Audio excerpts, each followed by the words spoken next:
Okay.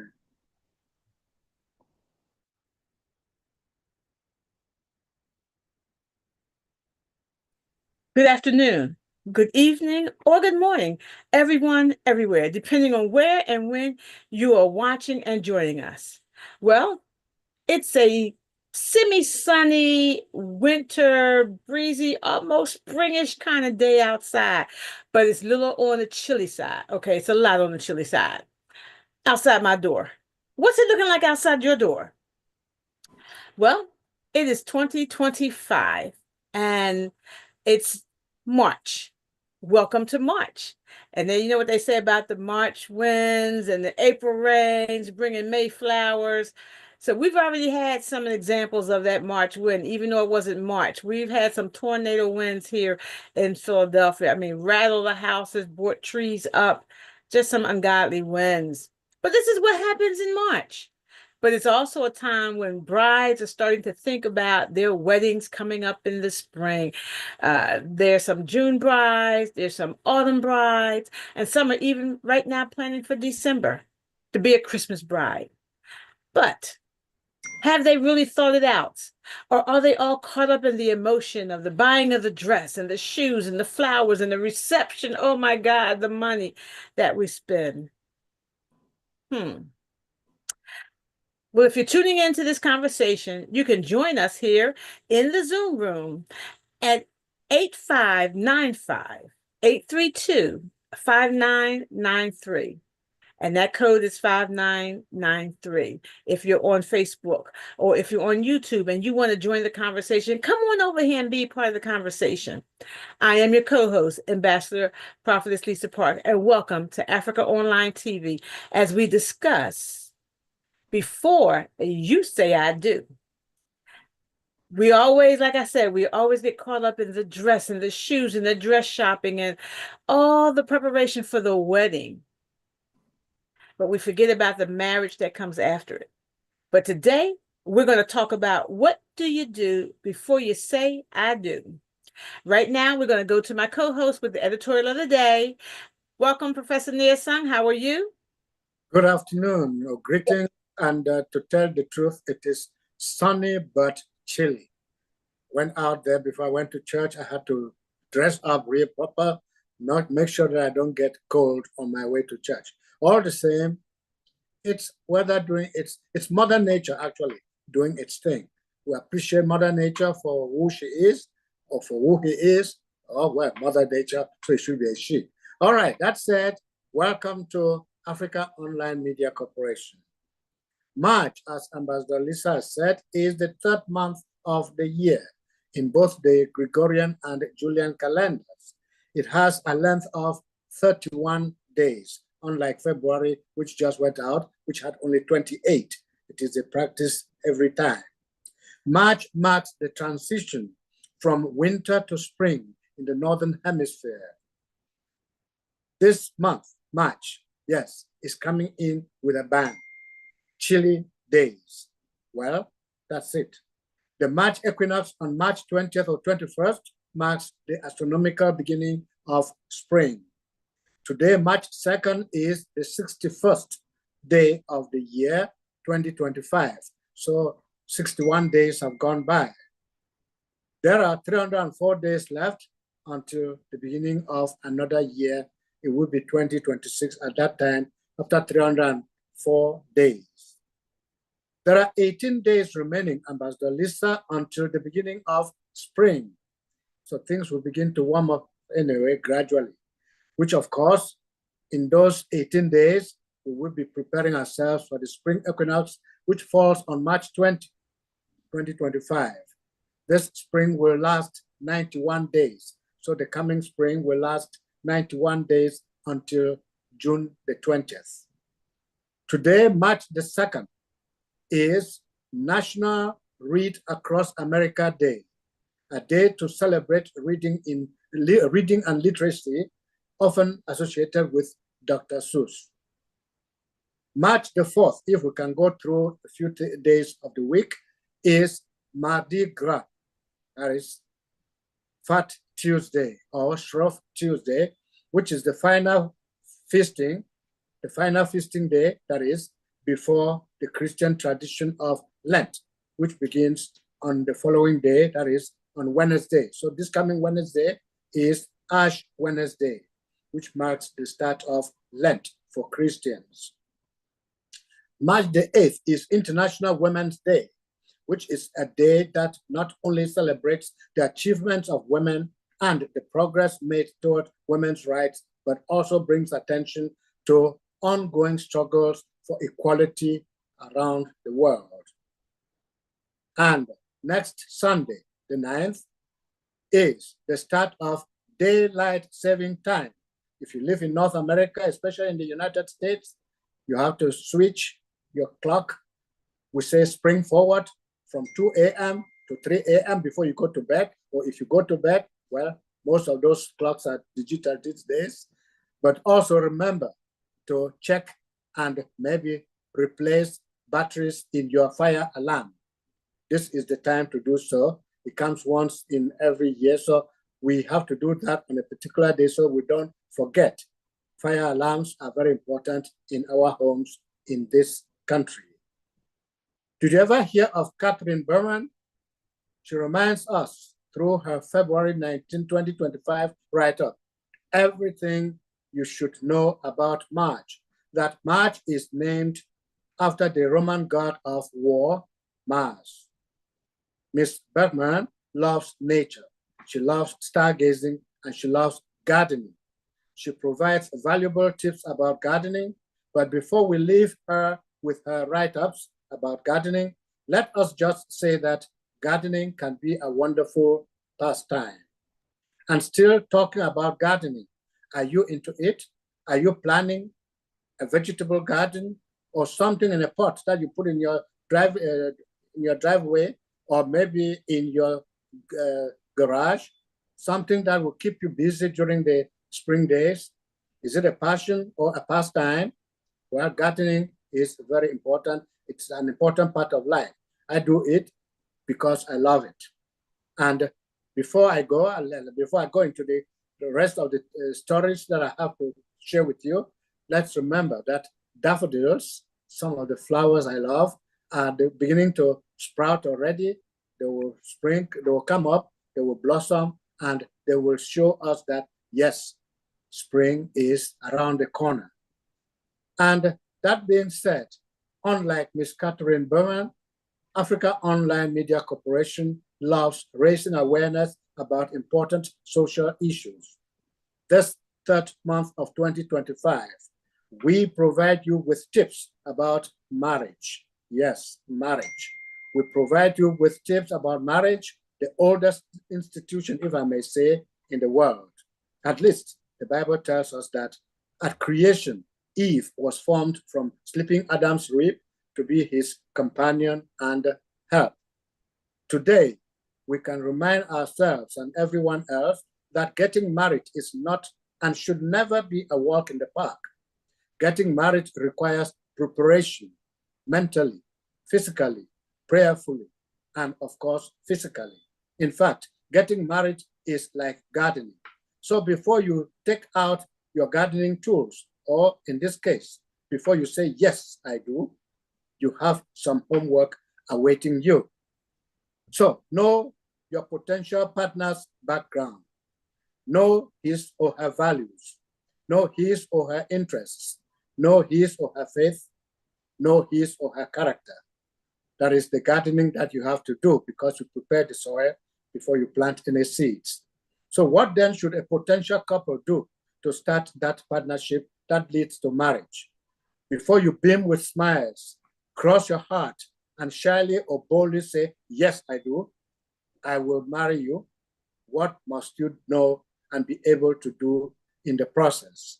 What should you have in mind? And what should you know and be able to do before saying yes when that question comes? Will you marry me? I rest my case at this point, because before you say yes, I do, our chair, Reverend Royal Highness, Reverend Palm, what do you have for us before you say I do? Thank you so much. After I welcome people, I want to hear you've been married for 200 years. We want to hear from you, Nia Song, what you did before you said I do.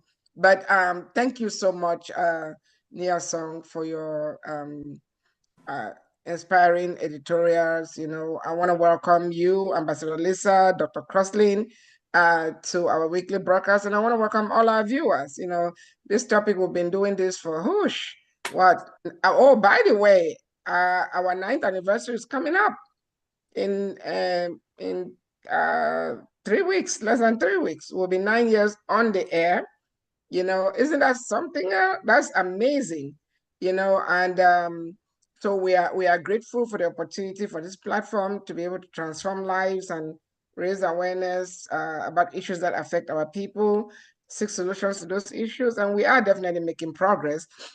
You know, a few years ago, I have to go back to Facebook to really find the date, but we talked about what is happening in Africa, you know, with the Continental Free Trade Area. We also talked about, you know, having one or maximum 3 currencies, you know, on the continent. People are working towards that. So it's just a lot of the things that we have raised awareness here, they are happening. So we are grateful.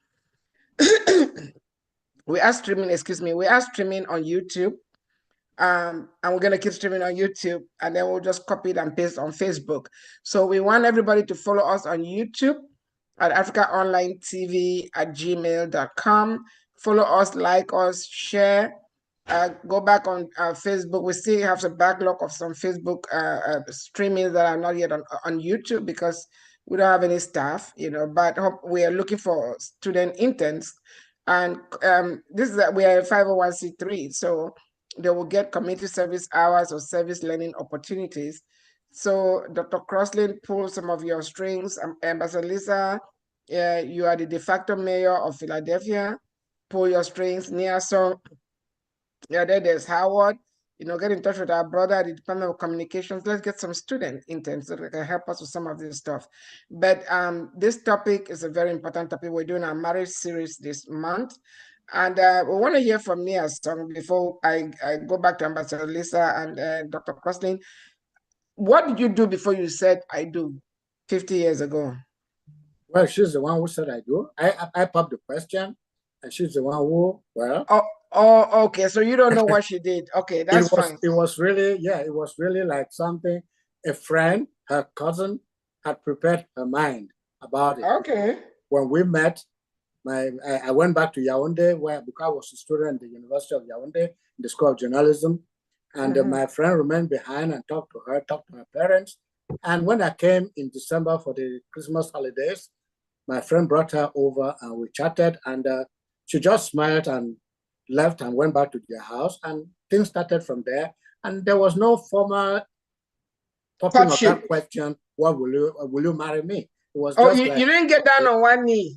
Yeah, so it was really something already pre-planned. We met and we took a liking to each other, and that was it. We didn't do any dating. We didn't do any honeymooning. I mean, not honeymooning. What do you call it? Any pre-nup, whatever. We never a courtship. Yeah, courtship. Yeah, we never did any courtship. Wow. But we were meeting from time to time whenever I was in town, because I was based in Yaoundé. She was based in Victoria, which is called Limbe today. So whenever I came to town, I go to their house or she comes to see me, and that is how I went. Wow. Ambassador Lisa, the expression on your face says it all. Because can you imagine? And their marriage have lasted. So, but that was in the old ages, in the caveman age. I don't know if that will work today. Ambassador Lisa is itching to say something. Over to you, Ambassador Lisa. Yes. You are muted, Ambassador Lisa. You are muted. You are muted, young lady. We can't hear you. Sorry. How long have you been married? Oh, you? Myself? Yes. Well, to tell the truth, I've been married since 50 years now. 50, wow. Half a century. This year marks 50 years, actually. Can you believe that? Congratulations. Yeah. Married to the same woman, because you know some people. Same woman. Yeah, let's clarify that. Woman. Yes. Wow. Yes. You know, a lot of the situations with prearranged marriages. I was talking to my son in Uganda one day, and I said, "Well, tell me how did you court, my daughter-in-law? How did you, come about?" He said, well, "I happened to see her in the internet cafe. I was walking by. She was in the internet cafe. I went back and I said, 'You're gonna marry me?' And she said, 'Okay.'" I was like, "It can't be that simple. It cannot be that easy. You didn't have to date her. I mean, they did that, but he walked in and said, 'You're gonna marry me,' and she was like, 'Okay.'" And it was that simple for them. It's not that simple for us here in the country, in the States, because we've got a lot of, television, magazines. We've got magazines that tell you what you should be doing on your dates and how it should be going, and the 9 steps and the 10 steps and the 20 steps. So we're going through all these things before we're talking about saying I do. I don't think anybody, I mean, even though there's a TV show, Married at First Sight, I don't think there are too many women in the United States that will just say, "Hey, yeah, I'll marry you, at first sight." Or you look at me and say, "Hey, I'm going to marry you," and I'm going to say, "Okay." I don't think that's ever happened in these states. Yes, Very interesting concept. that's But right. like Mother Pam said, that was in the olden days. Back, you've been married 50 years already. Um, that's back when women were expected to get married. It was back before women had, and value, basically. It was back before they had careers. So almost, it's almost, I could almost say it's almost like biblical times where if a woman wasn't married, then she was a prostitute. So man comes along and says, "I want to marry you," he's taking you off the market so that you don't even have that stigma of that title. Or now I've not heard this, but I'm just assuming that they could possibly have the title of being loose. You're not married by now, so you must be doing something. So things are changing. So as we get into this conversation of what do I do before I say I do, let me just say, let me prerequisite the conversation with marriage is a business. Yes, there's love. Yes, there's emotions. Oh, there's the googly eyes and the kissy kiss, but there is a contract involved in marriage. And anywhere there's a contract, that means that there's business. And we must begin to look at our marriages as a business before we say I do. So you've got the YMCA has a mission statement and a vision statement. Your church has a vision and a mission statement. Many businesses, many ministries have visions and mission statements. Why do you not have a vision statement and a mission for your marriage? That's one thing that we can begin to talk about before we say I do. We must have a mutual plan.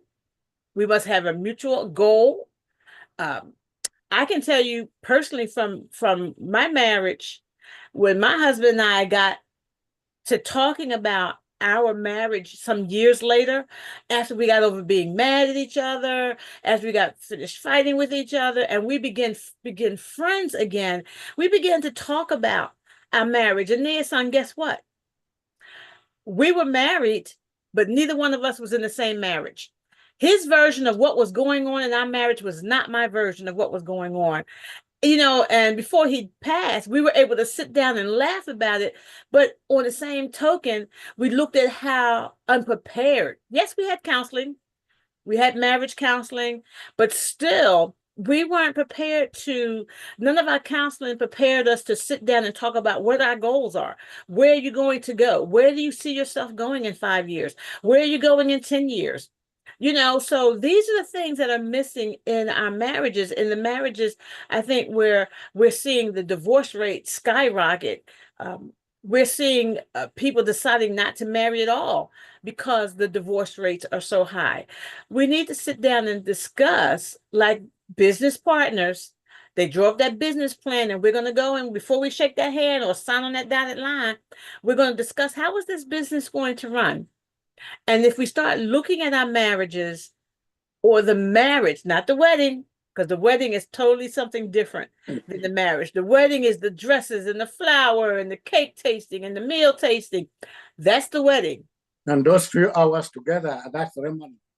Yes, and after those 3, 5, 6 hours are over, comes the marriage. Yes. And you have no idea how to take your single self for the 20, 30, however many years you've been single, and he has been single. You have no idea how to take that single person and mesh it with another individual has lived as many years single as you have, and bring that together and make a marriage out of it. Nia Sung and his wife has found a way to do that, and we're going to get some tips from him.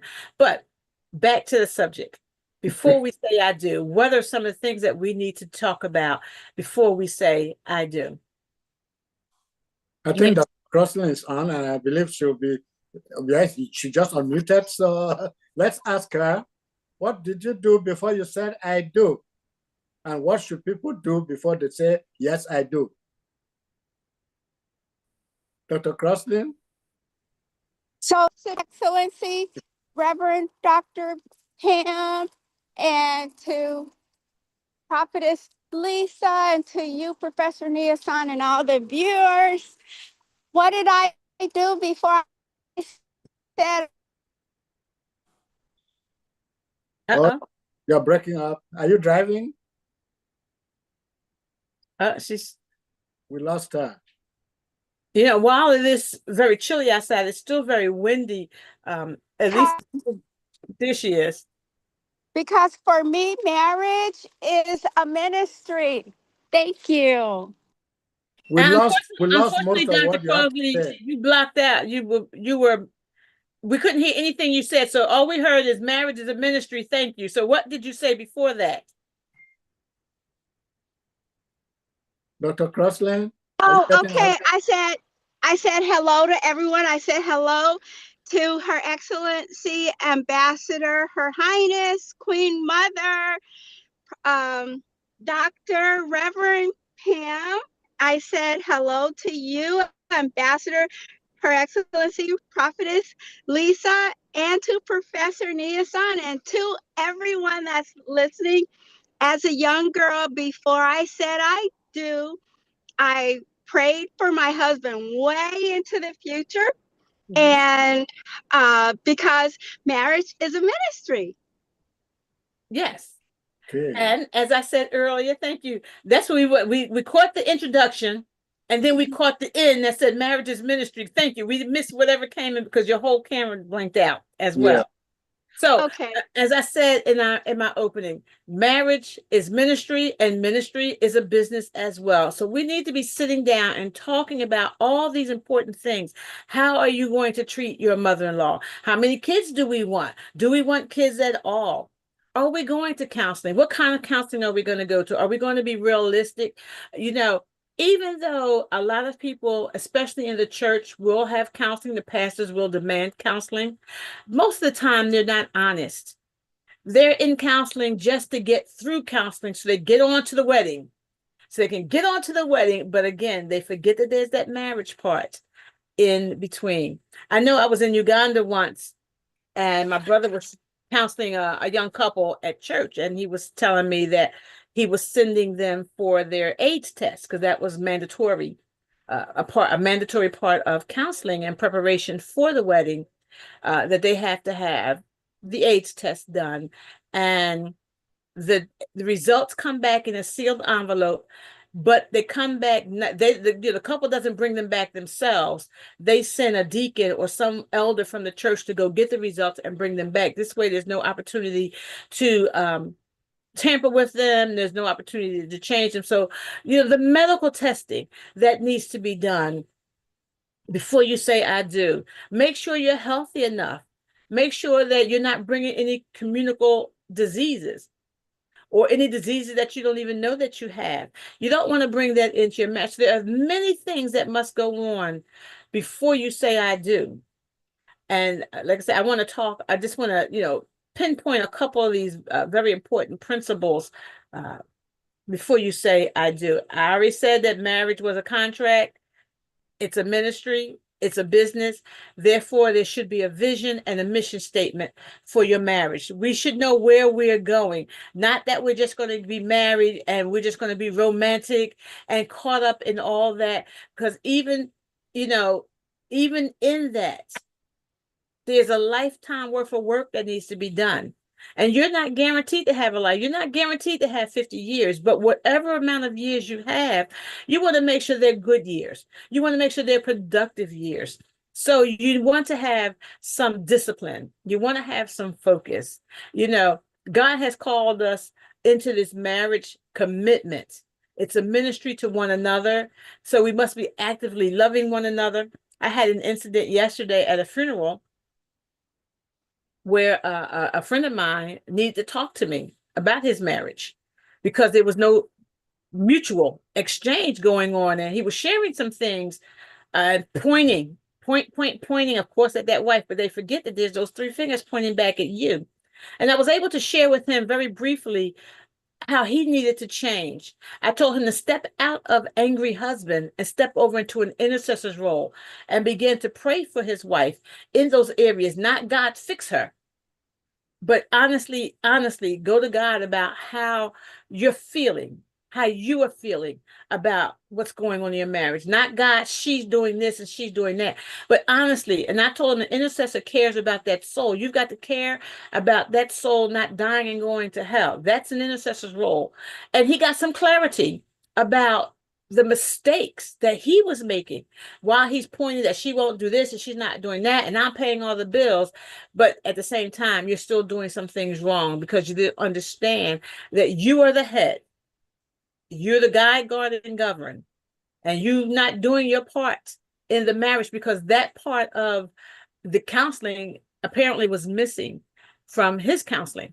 He didn't understand that he had a responsibility to pray and to intercede and to cover his wife in prayer because he has been the one that God put in as the head. His wife is the helpmeet. She's to come alongside and help you. But if you're not going where God is calling you to go, then she can't come along and help you if you two are going in different directions. So a marriage mission statement helps us to focus on where we want our marriage to bear fruit. God called us in a marriage to be fruitful and multiply, but what kind of fruit are we want to bring forth? Are we going to have a tree that's full of rotten fruit? Or are we going to cultivate that soil? Make sure we water that plant, make sure it doesn't get too much water, doesn't get too much fertilizer so it can bring forth healthy fruit. Same thing in our marriage. These are the things that we must do before we say, I do. Nia-san, Yes. what I know you said that there was no dating, there was no courting, it was just kind of prearranged. But how did you prepare yourself to take on a wife? One of the things I did for myself at that time was that while I was thinking about it, I lived away from my part of the country. I was in the French-speaking part of Cameroon. I was in Yaoundé, the capital. And as I was getting ready to go into university, I told myself, be ready to get married because that's the next step in your life. Your parents will want to know that you are married. Now that you are not living in your village, you will not be able to get a girl from your village or from your neighborhood. So please get a girl from your village, yes, from your tribe, so to say, but one that you are really appreciative of who she is, who her parents are, what is her background, what is your background, and what are you looking for in a marriage? I said, I'm not looking for somebody who will come today and tomorrow she says, thank you very much for sharing this for these days or for this month. I'm going my way. No, find somebody who will come and stay. And to tell the truth, we did not go for church wedding until many years after. We lived together without being officially married in church, as they say. We got married in the courts, but we never went for the religious part until we realized that, yes, because we had prayed and God had given us the children we wanted, it is time to get married. We got married when our youngest son, the fifth son was born. And that was a long time after. Wow. That. So it was something that we kept meeting and discussing about what do we want in this? How do we want to go about it? Do we want to live together or do we want to live in separate worlds, on separate frames? So we agreed that no, we have to be on the same frame. We have to understand each other, which was very important. Yes. Understanding was very important, more than the love itself. because I appreciate you, you appreciate me. Okay, do we understand ourselves? Yes, we do. Okay, why don't we go to the next step? And it just tied in. Her parents were very receptive and acceptable of me and accepting of me. My parents were very accepting of her. When we went to the village to see my parents, they were very, very receptive and said, oh no, you made a good choice. So please let this not be separated or be destroyed by any distractions from outside wherever you are. You'll be living in the city or in cities, but know that you have a wife. And as a journalist, to tell the truth, I was a student journalist. I told myself before I even got married that if I didn't get married when I did, I would find it difficult to find a girl to get married to, because when I become a broadcasting journalist, they'll be hearing my name and every girl will want to get married to me. So I better get married and put that block in front of me so that so true. I shield myself from temptation and make sure that what I get is what I deserve. Okay, so back in the beginning when we were talking, I thought you had a prearranged marriage. So it wasn't prearranged marriage. It was just somebody you found, and your families accepted one another. Your families accepted each one of you, as opposed to the parents finding you a wife and bringing you together. Truth be told, I met my present wife at my late uncle's funeral. Mm-hmm. Oh my God! We were doing the funeral on that Sunday, the 9th of November, and she came along, greeted us and passed, and I asked her uncle who was sitting with me, well, who is this? And she said, that's my sister. Are you interested? I said, yes. And from that day, oh my God, the binding together became a reality. When I came in December, there was no problem at all. She didn't say no to me. I didn't say no to her. And we just got going. Wow. May I jump in here? Yes, it is amazing how many people find love at a funeral. You're supposed to be there to be mourning or consoling with the bereaved. And I'm telling you a lot. I even have a cousin who met her husband at a funeral. Your Majesty, Your Royal Highness, let me just interject there. It was not, I did not meet her with the intention of getting married to her. It's just because of the gentleness, the gentle approach she used to greet me and greet her uncle and then go her way. I never talked to her again. Me, as you're not gonna get off the hook. You were supposed to be there, consoling the bereaved, or mourning, not looking at a woman. We need a mourning to somebody else. Funerals and weddings are where lots of people come. It's where you get to see a lot of people. And yes, there may be a funeral, but you see one that attracts one that's dead, and you're not the one that's dead. So yes. that's true. But let me just weigh in here for a second. You know, a lot of people get married for the wrong reasons. A lot of people. Especially in this day and age, people meet each other on Instagram, on their DMs, direct messages, social media, and then they everything is fine and dandy in the beginning. Then the demon starts manifesting. But even some people who've been married for decades, with all these activities that are going on social media, internet, the news, it affects some marriages. So even when you do say you do, I know we're going to be coming back to after you say I do, you have to stay prayerful. And hear some, both male and female say I do. Because when you're at the altar, they ask that question, do you? Of course and then you say, yes, I do. So it goes both ways. And then now where we find situations where women are even proposing, which should be the other way around. But we're not criticizing anybody. We're just saying that what do you do before you say I do? Do your homework. You know, a lot of people, I met a couple a few days ago at a venue. They are coming to do their wedding. I actually thought the planner was the bride's sister. It turned out the planner was the groom's sister. And they were telling us how the entire family loves her. For you to be loved by your in-laws, it means you're a good person. Yeah, so when you are getting married, know that that person you are getting married to did not fall from the sky. There were people in that person's life, parents, siblings, cousins, relatives, but there's some people that when they come in, they want to isolate that person. So before you say I do, ask yourself, do you want to be part of this family? do you, I mean, do you, can you deal with them? Can you handle them? Because even though you're not going to be living in their homes, you will still interact with that family. Yes. So you have to. And then I don't know if you guys, when I stepped away, you guys talked about money. You guys need to talk about finances. Are you guys going to have a joint bank account? Or are you guys going to have one joint bank account to pay the bills and then two separate savings account and two separate personal checking accounts? All that need to be discussed before you say I do. Don't wait until after you say I do and then you start trying to discuss this, because it's going to create schism. It's going to create confusion. Communication is so important. It's good to be transparent, to be honest, to be forthright before you say I do. Because a lot of people find the surprises even on their wedding nights or even the day after. The other day, someone was reminding me about somebody that went to get married. The eve of the wedding, the guy slept with the chief bridesmaid and ended up marrying the chief bridesmaid, taking the chief bridesmaid out of the country. So how come the bride did not see this?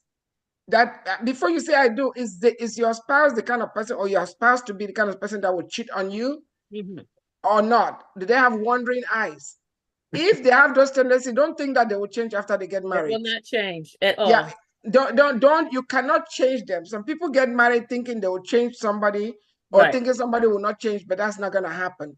So all those things are things to look into. Find out if, I'm not saying you sleep. I'm not supporting living with somebody before you get married, but find out if they snore at night. Can you deal with that? I'm not saying that you should not marry somebody who snores, but you guys may end up having to sleep in separate bedrooms or figure out solutions for the snoring. There are some therapies for that. Find out the kind of habit they have. Is this the kind of person, like Crefodella said, find out their relationship with soap and water. Does this person bathe every day, or do they have an issue with bathing every day? And is that something you can deal with? Find out if they have a job or they are living with their parents.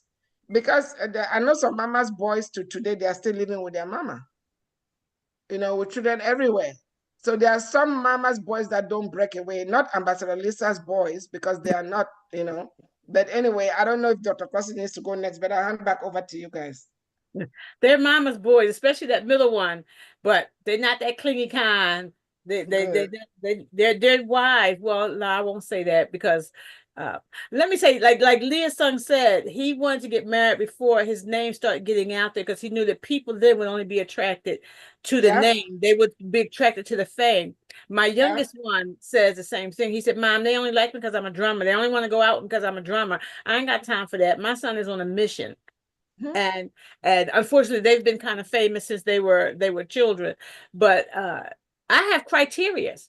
I have criterias and standards that I have put in them that they know to look for in a woman. My middle son takes a long time before he brings a girl. Wait, can I correct you? You say you have criteria. It should be their criteria, not yours. Even if you implanted it in them, I'm saying when you say you have criteria, are you the one screening the women, or your sons are screening the women? Oh, they screen. They know there's certain things that they should be looking at. They know that they should be looking at somebody who has a future, who plans to walk with them through their future. Who I know a young man who was dating a girl for a very long time, and she decided before they were engaged for a while, and then she decided she didn't want to be married to a pastor. I'm glad that she decided beforehand. Yes, it was a little heartbreaking and it was a little, heart-wrenching, but I'm glad that she decided that this was not a life for her to be a pastor's wife, to be, he's preaching, he's going here, there, and everywhere, and praying for people. He belongs to the church, the body of Christ, not you. To be a part of that. So as opposed to saying, yes, let's get married anyway, and then make each other's lives miserable, she made that decision. So these are the things that you need to know. Where is he going in 5 years? Where is she going in 5 years? What is her goals? Yes, like I said, women today have their own jobs. We have our own money. We have our own lives. We have our own goals. Does your goals come in and enhance hers? Does her goals enhance you? These are things that we need to talk to. As Reverend Pam said, money is one of the biggest reasons for divorce. Yep. Money, mammon. Can I say something too? I forgot one thing. Find out if you guys need to talk about access to each other's phone. You know, because there are some women, when their husbands are sleeping, they try to open their phones to sneak. If you keep looking for something, you'll find it. But you guys need to have that discussion. That if that are you guys going to share each other's passwords, or it's off limits? Those things need to happen before you say I do. Because even if the husband is not cheating or the wife is not cheating, there may be some things that some communication they are having with their siblings or their cousins that you don't need to be part of. You know, even though the two shall become one, is not one with everything. You know, your spouse has a sibling. The sibling don't know your business and your sibling's business. Why do you want to know his sibling's business? You see what I'm saying? So those things need to be discussed. Are we going to have access to each other's password, whether it's for phone or email or stuff like that? And then there are a lot of people that say they do business. What kind of business are they doing? You are marrying somebody and they're making all this money. Where's the money coming from? Is it clean money? You need to find out. Don't get married and then someday the police show up at your door and start acting like, oh, I didn't even know. And you say, oh, I didn't know. Yeah, right. You should have known, because you will be an accomplice, you know? You'll be an accomplice. But I want to hear from Dr. Crossley. She needs to unmute. Dr. Crossley, you're muted. Oh, thank you so much. We can't hear you. You're breaking Conversation. Sure. We can't hear you. Okay, let me get a better connection. Okay, back to you, Nelson. Well, what else do I add? I mean, once you get married, before you say I do, prepare yourself, be ready, know that you are going to somebody's life and somebody is coming into your life. Are you eventually going to be as compatible as you were on that day you met? Are you going to accept whatever tantrum he or she throws? Are you going to tolerate? Those are some of the things to take into consideration. Apart from discussing money, apart from discussing those other things, children and so on, also find out about the character. If she does this or if he does that, will you accept? Will you let go? So how prepared are you to do that? But all said, please don't forget to prayer. That's Pray. right. Prayer is very important, because when you see that person and you want that person, ask God to give you guidance, ask God to bless that person and bless you, so that the union you want to start is going to be a fruitful union. And when God shows you things concerning that person that is not good, is not well, hear him. You cannot change him. Don't think that you marry him is going to change him. No, it's not. If God's exposing some things and he's showing you some things about your potential, hear him and heed him. Yeah, don't ignore him. Hear Don't ignore. and heed. I have a daughter in Uganda, and we were talking about a gentleman that she had liked, and he had come to the States, and he was wanting her to come to the States and come live with him at his sister's place. And she kept talking. I just kept saying, he wants you to come here and live with him at his sister's place. And she kept saying, Mom, you keep saying that. I said, because I want you to hear what you're saying.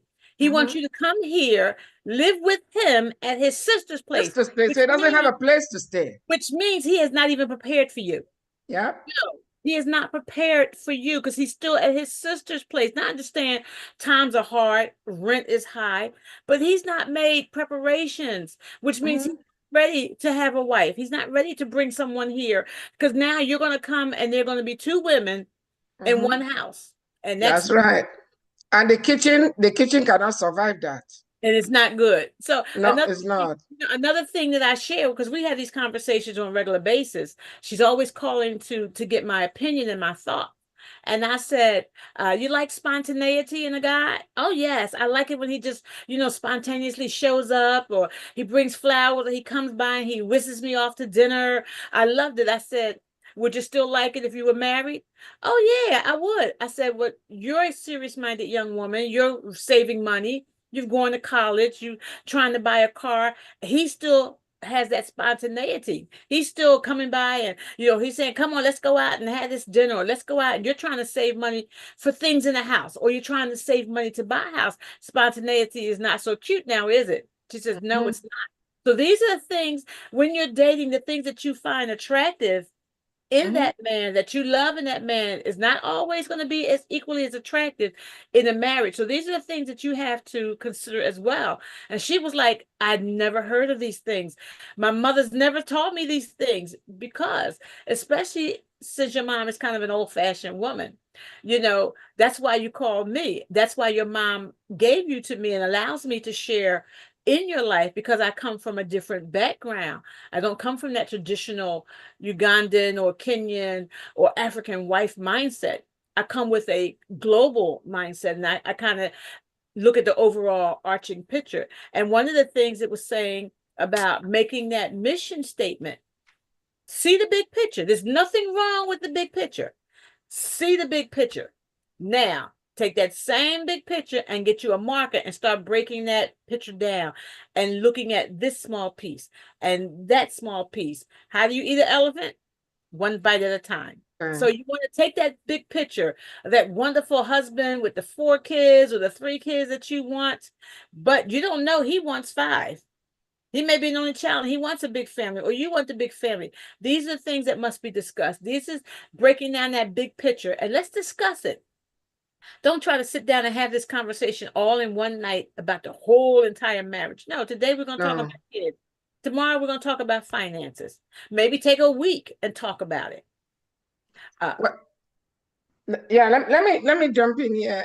That's so important. And where ambassadors are now, we live in a global village. So even the mothers in Africa, they have a global view, because we have no choice.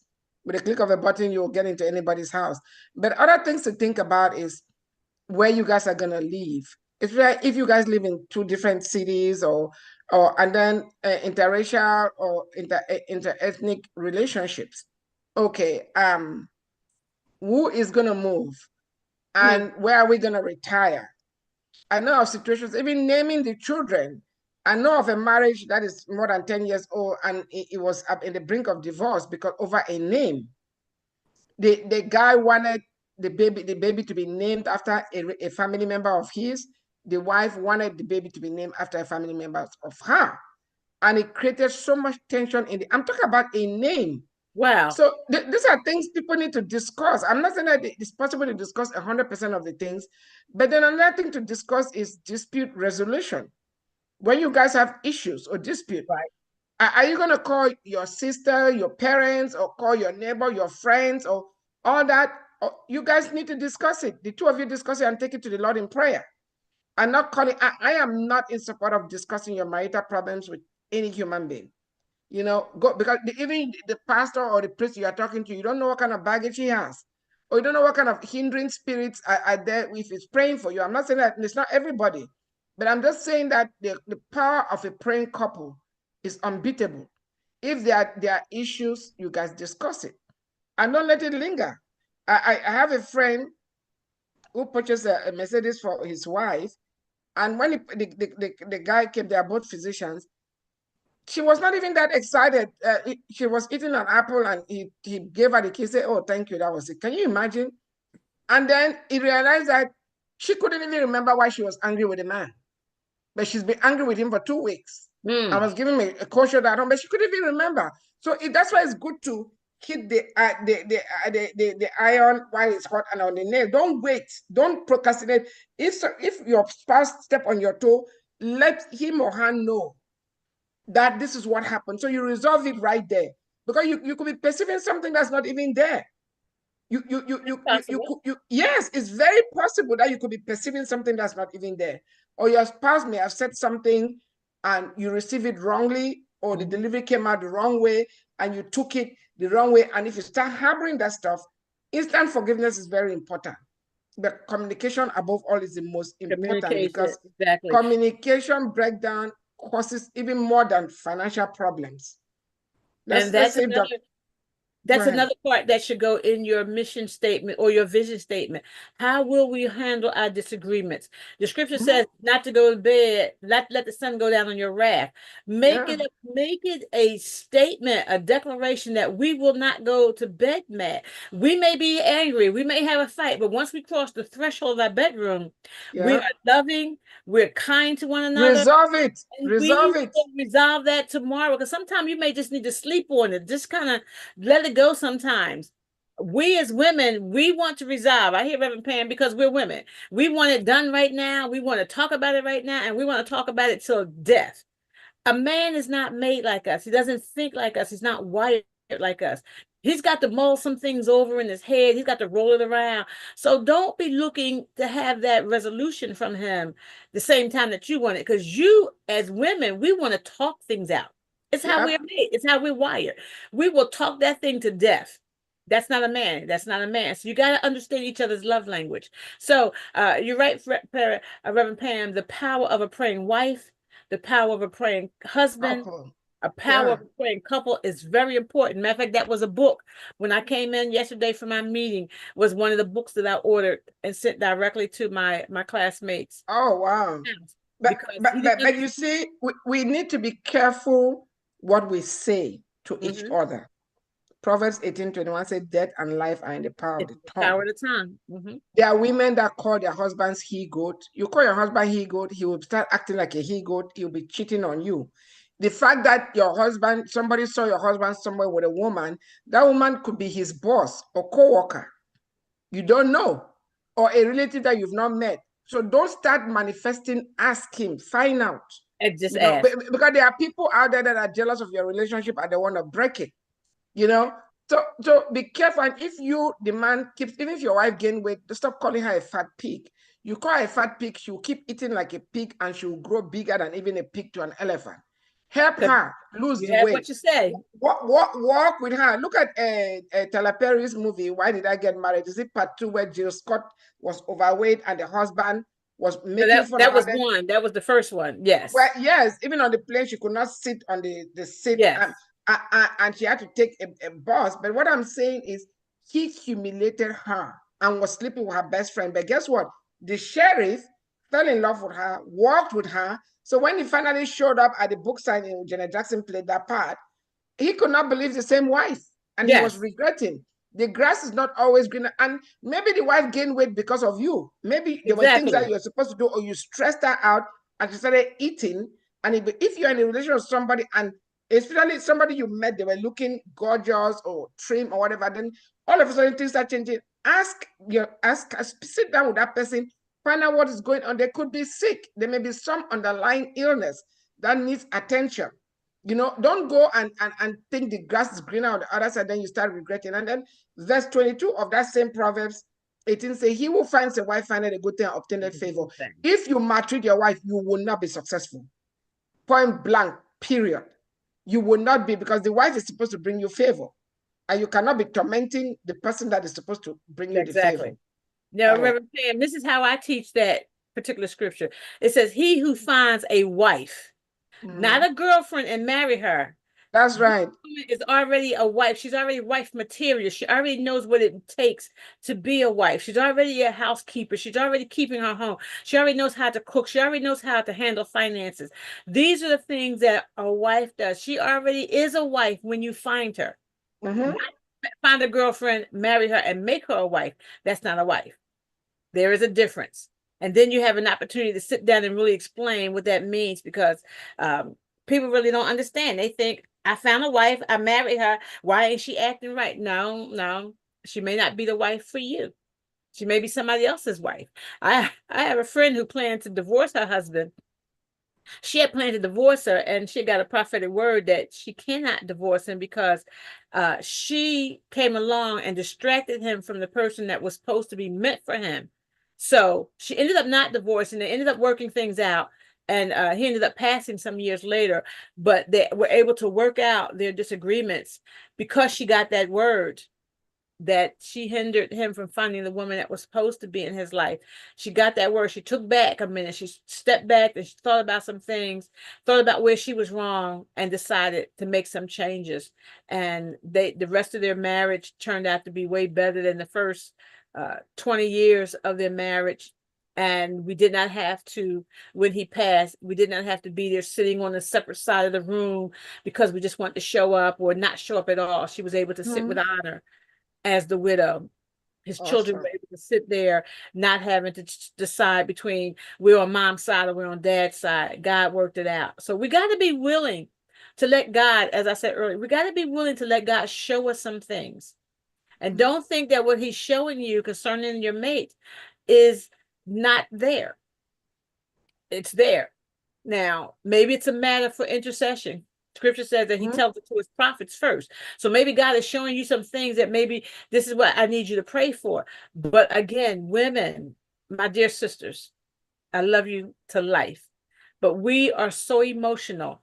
We don't pull back and take our emotions out of some circumstances and some situations and see the picture for what it is. If we would take our emotions out of this game and see it for what it is, then we can have some clarity in what it is that we're seeing and what it is that we're doing, and we can begin to move exponentially, expertly, with some purpose, with some focus, and see God show up in our marriages and see God show up in our relationships before we say I do.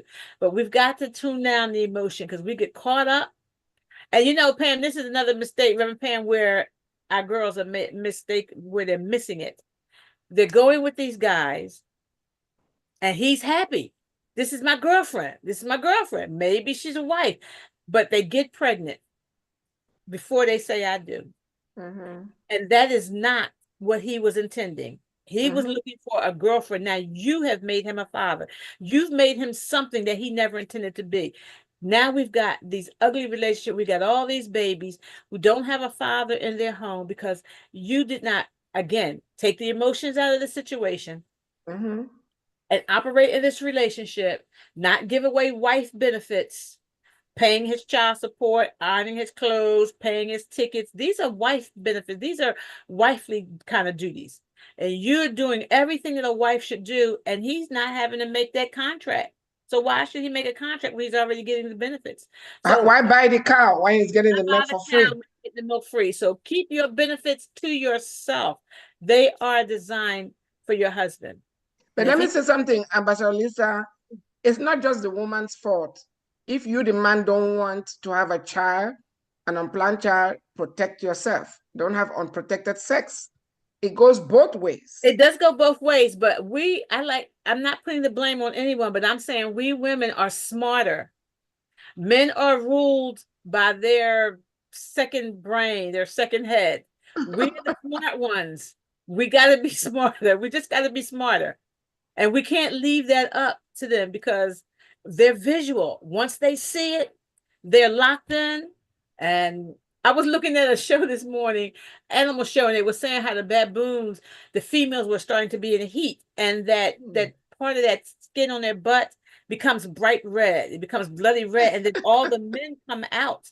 So we have that attraction. See, once that man sees that, he's ready to go in, but we've got to be smarter. And it was funny. It was interesting because the male gorillas from the other singles came in, decided to challenge the alpha male for the women. And even though he won out and chased the alpha male away, it was saying that the women still had the upper hand because the women were not engaging with these bunch of women are very powerful. Yeah, so it's our decision to say yes or no. And they did not say yes to this group of monkeys. They waited for their alpha male. They demanded their alpha male come back. And I said, isn't this something? You know, even though the men fight over the women, the males fight over the females still in the animal kingdom got the upper hand, and they've got the fight. You, my sisters, have the upper hand. We've got the and one other thing, Ambassador Lisa, if this man disrespects you before the marriage, he will even do worse after the marriage. So Don't think, oh, when he gets married or you start working 2 jobs and bringing in more money to forget it. If he shows you, and then if he gets angry, find out how he manages anger. Exactly. Is he going to be putting does he forget his palms on your face, or does he throw things? Because to me, that is zero tolerance. If he lays his hands on you, he will do worse after he pays your bride price. The only two human beings that had the right to lay their hands on me were my parents. Were your parents? And that was to discipline me. And my mom, may she rest in peace. I remember only one time, maybe when I was younger, and my dad only once, you know. But I'm just saying, those are the only 2 people that have the God-given right to lay their hands on me. Exactly. My dad once, and I was almost an adult. I was, late teens when that happened. But when that man gives you his daughter, he's giving you his daughter. He's expecting you to be an extension of himself, of how he is treated. Protect her. What was that? I said, protect her. Yes, he's expecting you to do what he has done. Women need to be protected. We're at the top of the hour. Yes, we are. We are at the top of the hour, and we are going to be coming back with this conversation. It is good. And we hope that you are benefiting from the things that we are sharing. Before you say I do, what are the things that you're doing? What are the things that you're examining and looking at before you say I do? We'll be right back. Want you to go grab a drink of water if you need to. We're only going to be gone about 4 or 5 minutes, however long the song is, and we're going to continue with the rest of our show. Reverend Pam, I don't think I have the sharing rights. At least I didn't have them. You do. Earlier. Okay, let me see. You do. I have them now. Thank you.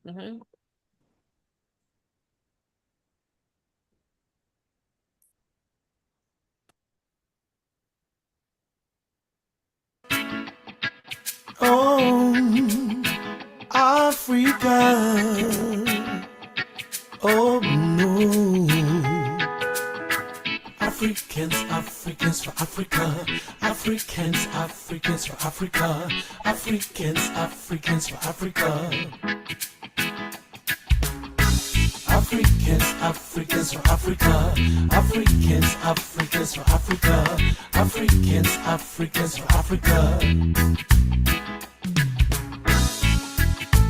Africans have many bright ideas. If only you let us share. If you really want to know my history, please come, sit down, listen to my story. God gave us a wisdom. He guides our footsteps, makes us shine and transform. Hey, as one people, with so many cultures, yet indeed we are one. Stand up, Africans, let's save Africa.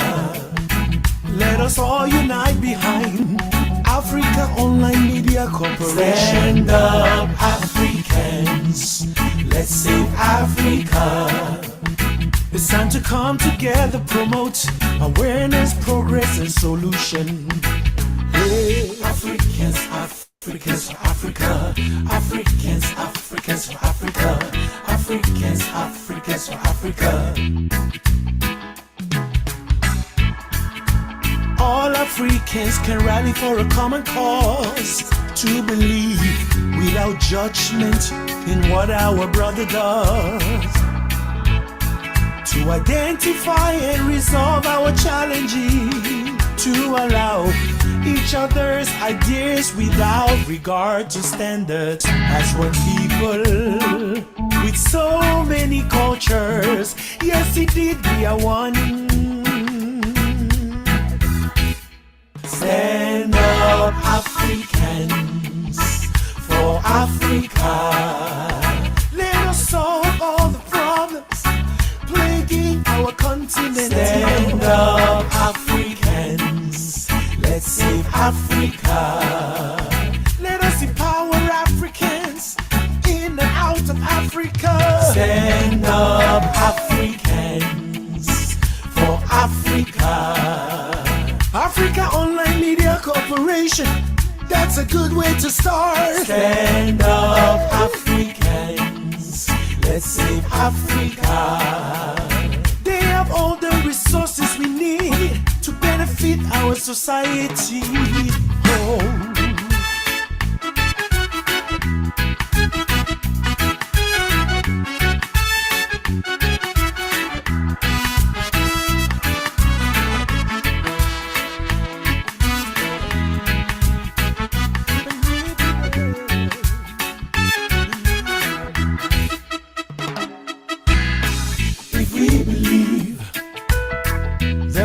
Education for everyone. If we believe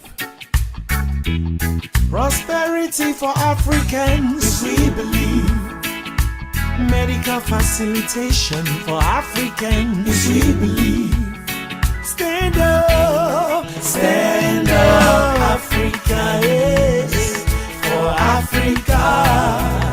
Africa Online Media Corporation, that's a good way to start. Stand up, Africans.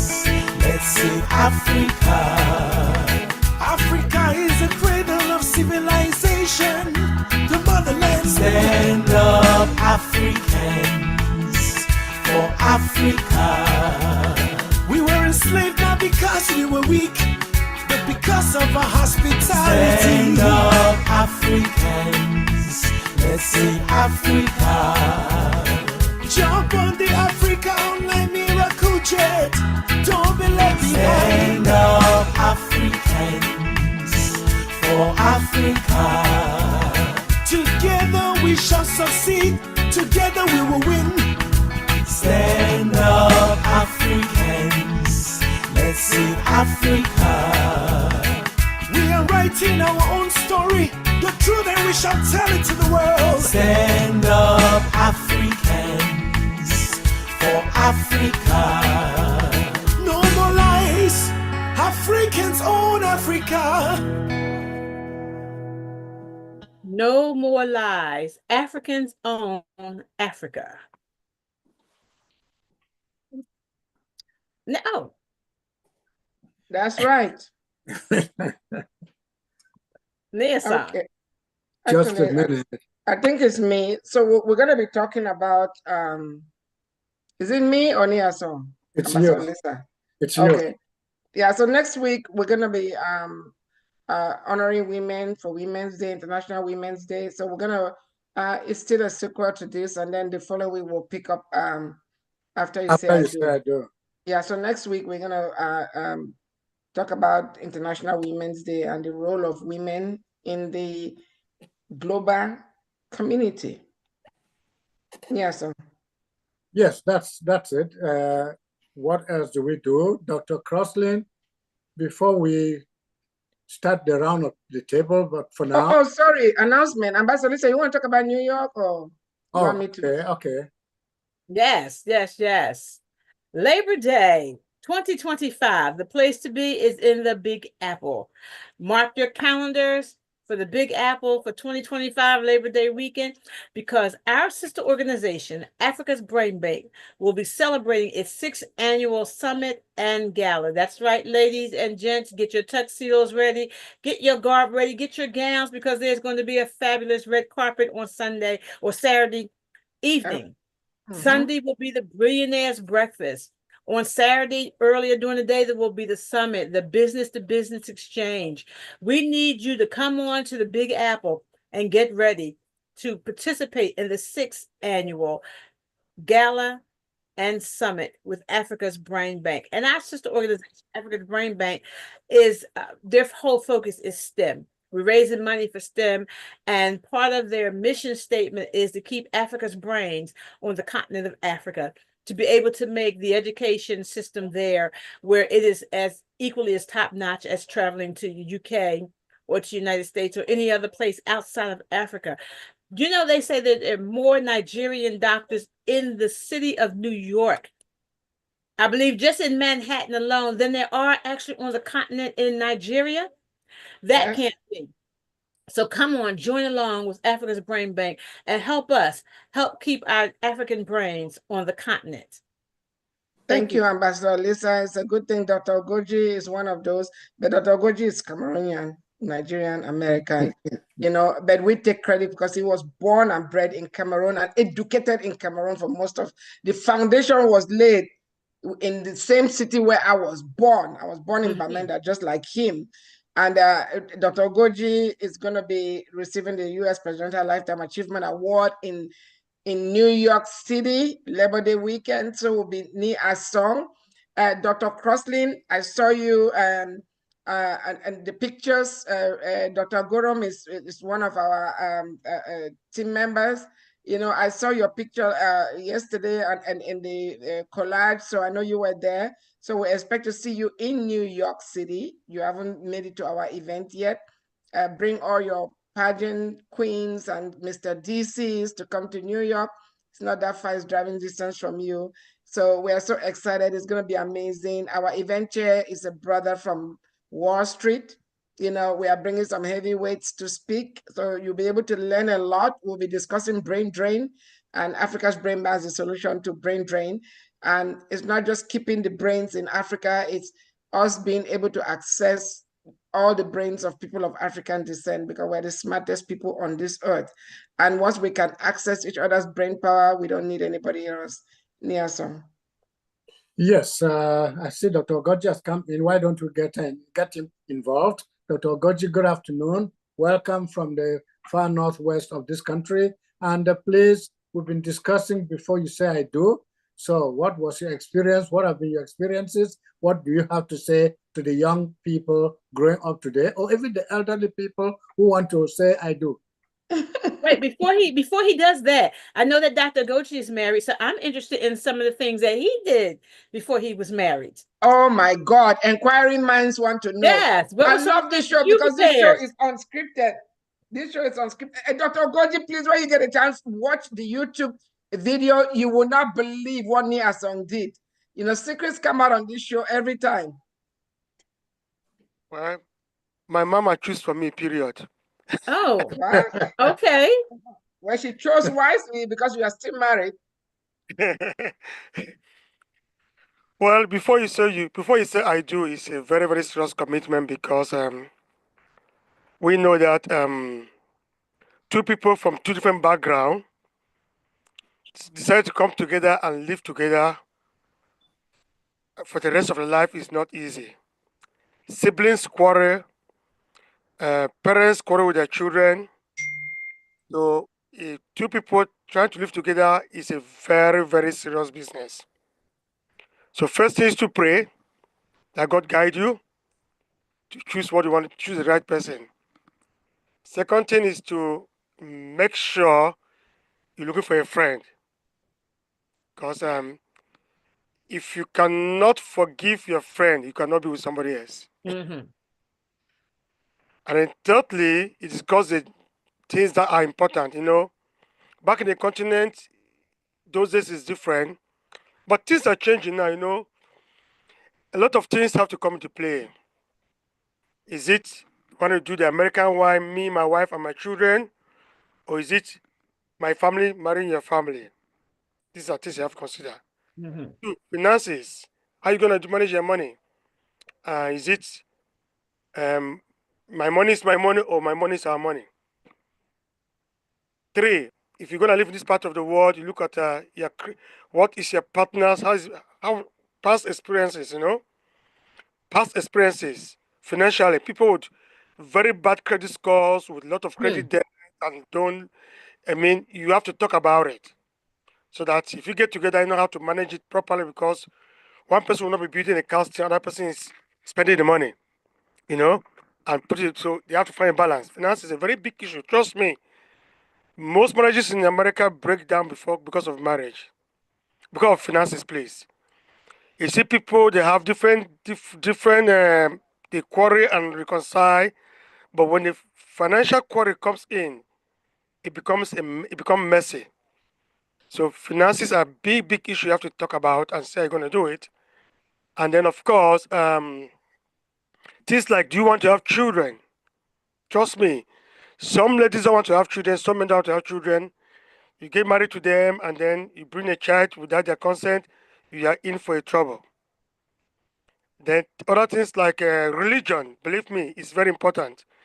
If you come from a Catholic family or from a Protestant family or from a Muslim family, you have to be willing to decide because the family should pray together. I've seen people whereby the husband goes to mosque, the wife goes to Catholic church. Sometimes it works, but it doesn't work most of the time. You have to find a common religious belief to make sure you guys have the same religious ideology, belief in time. Of course, other things come in play. If you're coming from Africa, if you're coming from a royal family, you have to tell your wife if you're going to practice polygamy or monogamy, and she has to agree. What was it? You have to do what? If you have, if you're coming from, I mean, African culture is different. You know, Right. most traditional rulers have more than one wife. Okay. Me, from an Igbo culture, I'm entitled to 4. You know, Oh, doesn't you're entitled to 4. I'm entitled to 4. Yeah. Wow. No, but he has 4 in one, so he's not getting married to somebody else. So Po- this you have to discuss: is it polygamy or monogamy? Monogamy. Yeah, because if you, as somebody wants to have more than one wife, you don't tell her at the beginning, it's unfair to her. Exactly. Yeah. It's unfair to her. And then, I mean, it's a very serious business. In Africa, I would say marriage is 2 people coming together to live their life and get to know one another and raise family and raise their children to the way they want. In America, marriage is the same thing, but financial commitment is very important because people people fight all the time because of money, because here money is a big issue here. And so it's a lot of commitments. You have to find out what you want and what you really want, because there's no perfect young man out there, there's no perfect young man out there. So you have to make sure that there are things that you have to overlook to stay sane, and then the partner and willing to overlook those. Same thing. There are things that are no-go area. You say, you know what, my dear, we're getting married today. This area of my life is a no-go area. Like If the that password on your phone. I don't know why Reverend Pam so on that password on the phone. She's No, always no, talking because about that. it has created a lot of problems, issues for people, because one of the things I do is marriage counseling. Yeah. People, because I know. Yeah. So there are things you cannot tolerate. You tell her, I cannot. If you know that, look, I am the only child of my mama. I'm mama's boy. If you marry me, my mama has to be involved in my life. If you can't like my mama, go away. That's Right. right. You have to say that upfront, Yeah. rather than everything is fine, baby. Everything is fine, baby. And tomorrow your mama comes, you say, I don't want to see your mama here. And then you argue, you're in trouble. Especially if you live in this part of the world. If the woman says, I don't want to see your mama here, it better be that way. If she said no, you are walking out of the house and go be your mama. Back in the Arab continent, it's different. Woman say, don't want to see your mama, you open the door and she walks out and go to your own mama, and then your mama come in. So, Yeah. Mm-hmm. Without that mama, there will be no boy to marry. And that's what we're talking about, Dr. Goji. Some people come into your life, they want to shut everybody out as if they came straight from heaven. Right. This man or woman grew up in a family, had parents, had siblings, had people that contributed to what you see today and fell in love with. You cannot shut them out. And one thing I want to say is that if before you say I do, if this man wants to isolate you from people, or the woman wants to isolate you from people, that is a telltale sign that he or she is an abuser. Yeah. They want to isolate you so that they can abuse you. So there'll be nobody for you to reach out to or check. Nobody will be checking on you. When people know that you don't have people, they would torment you. And then if the person doesn't want you to work, especially men that don't want their wives to work, I don't care how rich you are. Let the woman earn her own money. If you have to depend on a man for money, you become a property. You become a slave. That man becomes your master. You have relinquished all rights to this man because you have to depend on him. Mm-hmm. Yeah, I agree. Things like, my mama will curse me, insult me, I'll forgive her. So do I forgive my mama? My mama says mean things to me. I should be able to forgive the mama of my spouse, same thing. Because whether I like it or not, you've had hard times with your mama, in the past and you let go. But if somebody's mama said that to you, even one thought of what your mama said to you, you say she said this and it's no, no, no. This is not this is a natural phenomenon, you know. So it's the man's job to say no. My wife is very sensitive. Please be careful. Find a way to don't joke with her in a certain area. You have to try to help the matter work. But no matter what happened, if you're gonna stay married with somebody's son, you have to find a way to accommodate and get along. Unless the man say you just have to find a way because it is very important. It's part of family. Because your daughter or your son will do worse things. You will not disown them. Trust me, for those who have had children who are teenagers, who are grown up, their children have done things that if another person's daughter does that or an adopted child does that, your father straight to foster home and let them go. But my own children, you have to do everything to keep them behind. So you have to treat your spouse parents that way, at least Yeah. up to that way to make it worth a living. Yeah. Let me just say something real quick. Hopefully, we'll be able to hear Dr. Crossley now. And this other phenomena of blended families or step parents, when you are getting married to somebody who already has children, a lot of conversation has to be had before you say I do, especially how those children are going to be managed, vacation, Right. who makes the final call at home, because there are some men whose children come first before their second spouse, and vice versa. There's some women too whose children come first before their husband. That need to be discussed. Blended family. How do you guys shop for the children? Who has the final say? There has to be compromise and accommodation. So those things, those are tough situations, but they are very common in this day and age, blended families or step parents. So those ones take extra conversations. You have to think about is that, okay, it's tough enough, you two strangers coming to meet. I don't care how long you have been dating, you are still strangers, and you have to meet under the same roof. You have to be able to sleep at night with your eyes closed, not worried what they will do while you are sleeping. And then think about it now, each person is bringing a baggage or bring extra children or into the relationship. Now you have to deal with 3 or 4 strange people. It's not easy, so those conversations, Dr. Goodges is cracking up. Those conversations have to happen. But I tell people, if you marry somebody, you have a stepson or stepdaughter, please don't be the final disciplinarian. Please. yes. Just love them and caution them, but don't take tough. It's just, I'm being honest. That's true. There's why I'm going to smack in fact, in my house. I've disciplined my son or my daughter, and the mom say, oh, that's too harsh. But it's my child. That's true. That's too harsh, hence superficial. But if it's not my biological kid, Right.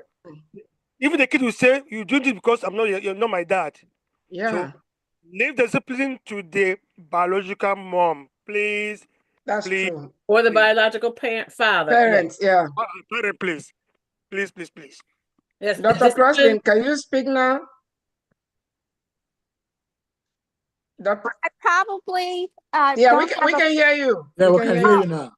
Okay, well, it's a wonderful conversation, and just to add, that there are different changes, and just because there may be that some people may hit a rough patch, it's having good coping skills in anything and everything in life that's really important, and marriage is important. Because if a person can't get along in their marriage, they're just going to take that everywhere they go. They're That's going to true. take it to work. They're going to Constant even aggression.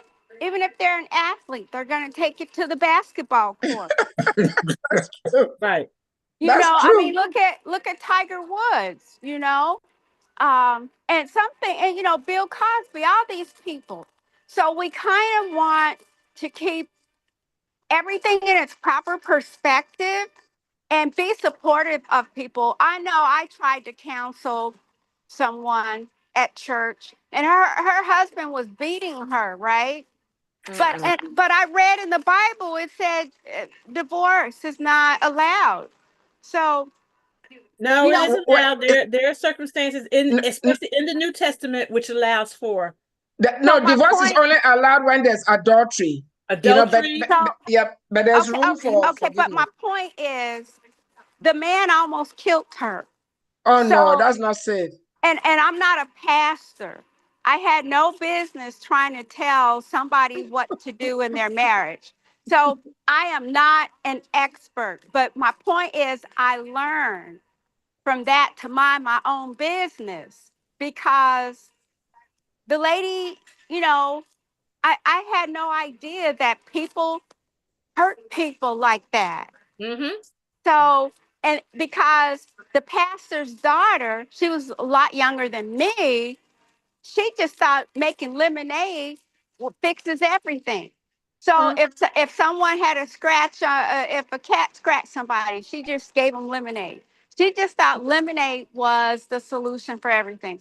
So we all need to be cognizant and learn and have special skills and a support network and um, a survival plan, even in a marriage. I know for me, um, I I had a checklist and I asked my husband all these things and he said yes to everything, right? We even had, workbooks and books and counseling sessions and all of that. And they and in the Christian bookstore now, they have all these premarital books, Yes. Mm-hmm. and classes and courses. We did it all the, I thought, we're going to be experts. Mhm. so, so you just never know what someone else is going through. Thank you. That is so true. I just want to comment on something Dr. Crossley said. We don't support anybody being in a relationship where they are being abused, whether it's verbal, emotional, or physical, or Right. mental. We're not asking you to divorce, but you need to find help. Don't stay in a marriage where the man will kill you or the wife will kill you. Because when they kill you right at your funeral, they'll be looking for a spouse, just like somebody on this show found their spouse at the funeral. So don't get killed. Dr. Ogoji, before you came, that's when he has met the wife at the funeral. So you missed that part. But there are a lot of toll-free numbers out there. There's help. Just go online and look for help. A lot of battered. Even we had done a show. Somebody emailed us and they were afraid. They needed help, and we tried to help them, but they're still afraid. She stayed in the marriage because of her children. But this man was taking all her money. She was making more money than the guy, but the guy is the one controlling the money, and that is what's kind of abuse. So no form of abuse is allowed, and nobody's allowed to. Sometimes even the emotional, verbal, and the mental abuse is worse. The scars are deeper than the Yes. physical abuse, but no form of abuse is allowed. I know we are coming. We're running. We're coming to the last word, but real quick, before you say I do, take pictures. Because after that woman gives birth to 1, 2, 3, things will change. And then the man, the 6-pack will become a 0-pack later on. So they're not going to look the same. So you guys have to have that conversation. All right. How are you going to manage that? And once you start seeing the changes, you guys need to help each other stay fit. Walking doesn't cost any money. And walking is, to me, is the best exercise. So Nia Song, let me hand over to you for the last round. Yes, before I say anything, I want to just have a little cross check. I've just realized I was saying funeral. It was not a funeral. It was the celebration of life. The death had occurred on the 5th of November, and on the 9th of November, we were doing the celebration of life. Oh, okay. So please, I just want to all right. Thanks. This show is unscripted. So Yes. so you were not at the funeral and checking out. Yeah, it was not at the funeral. It was at the. In my language, in Pidgin, we say "cry die." It was at the cry die. So that is the celebration of life. So it was quite joy and sadness mixed together, and that was occasion an opportunity. So that being said, we have to take a round of the table. Dr. Crossley, I always want to start with you so that you give us your last word, which sometimes is very, very inspiring. Thank you. Sure. Thank you all so much for listening. So I'm glad I'm not an expert because a lot of people, they want to prepare for their marriage and you know, no one wants to go into a marriage knowing that it's just going to end in some type of failure. So, all we can do is the best that we can and to stay safe and to love everyone and to keep love at the forefront of any marriage, of any relationship. And that's half the battle right there. I know for me, I thought I knew everything about marriage and how it's supposed to go. And it wasn't anything like what I thought it would be. So, yeah, the best thing to do is go into it with a person's eyes wide open. Keep your bags packed. Okay, y'all. That's a joke. Okay. But yeah, I did travel a lot when I first got married, and I'm trying to taper it down a little bit because I have a little dog now. Um, but yeah, do have fun. Thank you. Thank you very much. Dr. Ogoje, I'll turn to you. You came in, you didn't take full part, but you were listening. So your last word as we wrap it up today. All I will say is do it with some love, uh, tolerance, forgiveness, and accommodating. Yes. And when if everything fails and there's a risk of death, please run and run and run away. Because he who runs need to fight again. That's true. Don't behave like my friend who died in Maryland, who committed suicide because of divorce. That was Oh last month. no.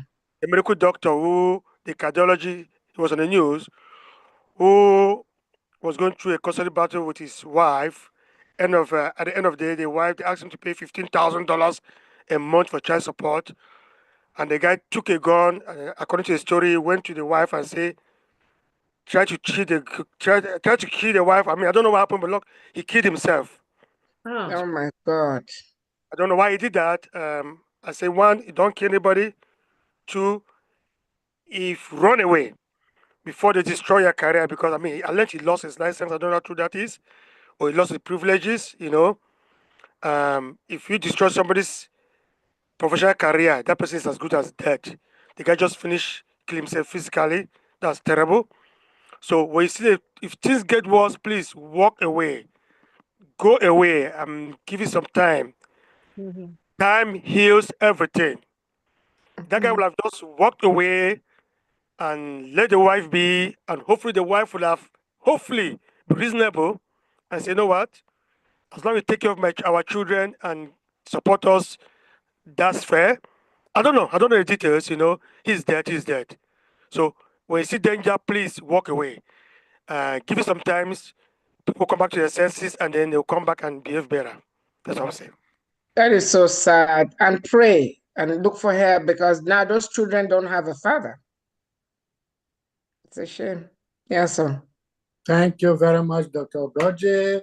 I turn to Prophetess Ambassador Lisa. Your turn to give us your last word. Thank you. My last word on the subject of before I say I do is to know that there is a difference between the wedding and the marriage. That's right. Wedding is that day. It is those few hours. The marriage lasts from the next day to the rest of your life. Know that it is not going to be all a bed of roses. You're going to have your good days and your bad, but you can't appreciate the sun if you don't have some rain. Can't appreciate the good if you don't have some bad. So make sure that you take time and prepare. As I said earlier, marriage is a business. Get that mission statement. Get that vision statement. Where are we going? Write it down on paper. And that you can pull it out from time to time and read over it and see, are we on course with what we thought we were going to do? And if not, it's okay. Make some adjustments and stay focused on where you want your life to go. This is Africa Online, and we're so grateful that you thought it not robbery to come and spend this hour and a half with us. Join us, follow us on Facebook, follow us on YouTube, like and share, and follow us. We're here every Sunday from 4 to 5:30 Eastern Standard Time, talking about the topics that affect you as an African on the continent and those of us who are here in the diaspora. Thank you so much. Back to you, Nia-san. Thank you very much. And whatever you do, please know that you are going into a lifelong exercise. Don't think that you are going in because you want to be out the next day. If you are going to be out the next day, then just don't do it. Before you say, yes, I do, tell yourself, I'm convinced that I can last 50 years in it all. So please, that's that. Our chair, Her Excellency. Yeah, we've been doing this show and this topic every single year for 9 years now. We started March 20th, 2016. And the first broadcast was on domestic violence. A woman that was really tortured by the person that she said, I do too. And that just came. So I want to say, before you say I do, pray. Just pray and pray and pray. And don't say I do for the wrong reasons. Don't marry a man because you think he has money. That money may not be there after you say I do. Don't marry a man because of his last name. Don't marry a man because he's V-shaped. Don't marry a man for frivolous reasons. Just pray and make sure that when you say I do, you mean it. Marriage is not 50-50. It's 100% Exactly. to 100%. Yes. But you should be willing to underwrite everything for the other person, and the other person should be willing to underwrite everything for you. It should be 100%, not 50-50. But important thing is to pray. And like Ambassador Lisa said, when God shows you stuff, don't close your eyes. Don't pretend that it's your mind talking to you. He said, my sheep hear my voice, that of a they will not know. And it'll be good to say I do to God first before you say I do to his creature, the one that you're about to get married to. Nia-san. And whatever you do, please, I keep saying this, remember that you are there for the long haul. Thank you all very much. Let my yes, I do be a promise to serve, to community, and to the other partner. Thank you all very much. Next Sunday is going to be International Day of the Woman, because we cannot ignore that. We'll talk a little about it, or we'll talk all about it before we come back to the other part of this discussion. Thank you all very much. Have a happy Sunday, and bye.